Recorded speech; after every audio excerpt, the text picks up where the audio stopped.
Hi, welcome back. So today we're going to start doing some in-depth look at medications for diabetes. We talked a little bit about it kind of generally earlier on in the series, but I wanted to get a little bit more um, down into the trenches and talk about things more specifically. I want I wanted to start with metformin because one, metformin is typically the first medication of choice to help manage type 2 diabetes. But there's also a lot of kind of weird misinformation out there on the internet about metformin. So I thought maybe we could clarify some of that for everybody. So first of all, metformin has been around on the market for quite a long time. It was approved for use in the United States in 1995. It had already been being used in Europe prior to that. It was originally developed back in the 1940s. So it had a lot of, scientific research and study done on it before it came on the market. So we know that it's effective and that it's safe to use because we've been using it for so many decades now.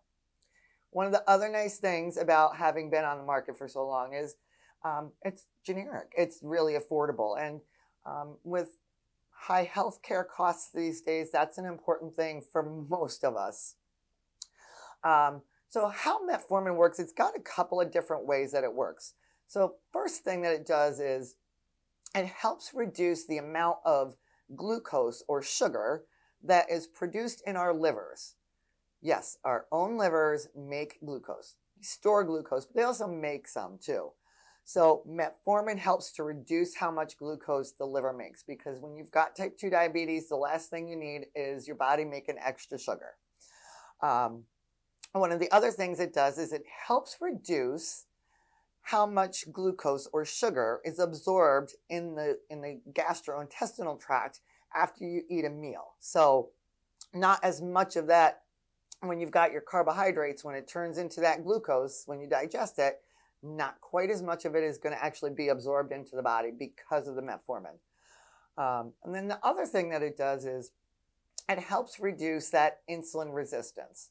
So insulin resistance is when your body is still producing insulin, but all the cells of your body are just not using that insulin effectively. So metformin helps to counteract that. So it really works in a lot of ways to help lower those blood sugar levels.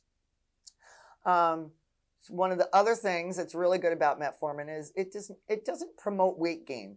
There are some other medications a little bit older that are still very effective, but can, maybe have people put on a few pounds. Metformin doesn't do that, and it actually can help some people lose a few pounds. It's not a ton, maybe about 5 or 7 pounds, but it all helps. So that's a good thing. Metformin does also have some heart health or cardiovascular benefits, most specifically in reducing heart attack risk. So that has been proven and studied in a number of clinical trials. So it works that way as well. And I know that there's a lot of stories. Like I said, there's a lot of weird misinformation out on the internet about metformin and side effects. So the most common side effects are going to be some mild nausea and loose stools. And what most people find if they have those side effects is that, one, again, they're pretty mild and they're not long lasting. For most people, those will wear off after 2 or 3 weeks of being on metformin treatment, especially if you are taking the extended release version. That can really reduce having those side effects. So, if you happen to be on metformin and you think you're not on the extended release version, check with your healthcare provider. But like I said, most of those effects will only last for a couple of weeks. So a lot of people I've had a lot of people ask me, well, metformin is going to give me a B12 deficiency. And what has been shown is that people that are on metformin, for 5 years or more can sometimes develop a vitamin B12 deficiency. Not everyone does. Your healthcare provider should be regularly monitoring that B12 level once a year. We do that here at Latham Medical Group. And there's plenty of ways to manage a B12 deficiency if you and your healthcare provider decide you still want to stay on your metformin. So if you have concern about that, again, always ask your healthcare provider. And one of the other things I've heard a lot of people ask me about is, well, I'm going to get lactic acidosis, which can be a very life-threatening thing. But what typically happens is that lactic acidosis happens when people are taking metformin and they're having some really acute health issue, something very big, such as heart failure or respiratory failure or severe dehydration, or they're septic from a really bad infection.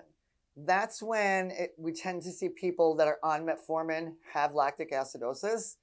Well, the other thing to remember is heart failure or respiratory failure or severe dehydration, any of those things can lead to lactic acidosis all on their own and not just the metformin. So it's just that the two of those, if you're having an acute health issue like that and you're on metformin, of course, you're going to be in the hospital at that point and they're not going to be giving you that metformin. So, it's not so much that, anybody just walking around the street taking metformin is suddenly going to develop lactic acidosis. So I hope that this helps to clear up some of the confusion and worry that people might have about metformin.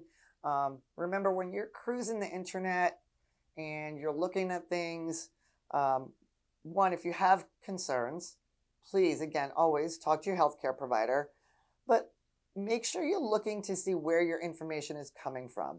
Is it a reliable source of healthcare information like the Mayo Clinic or Harvard University or the American Diabetes Association? And especially, if you like to do YouTube, anybody can be on YouTube. So you maybe sometimes just take it with a grain of salt and, wonder where your information is coming from and where their information is coming from. But again, talk to your healthcare provider if you have any questions. The two of you are going to decide that together, what your medical plan of care is going to be. So have a good day, and I'll see you soon, and we'll talk some more meds. All right?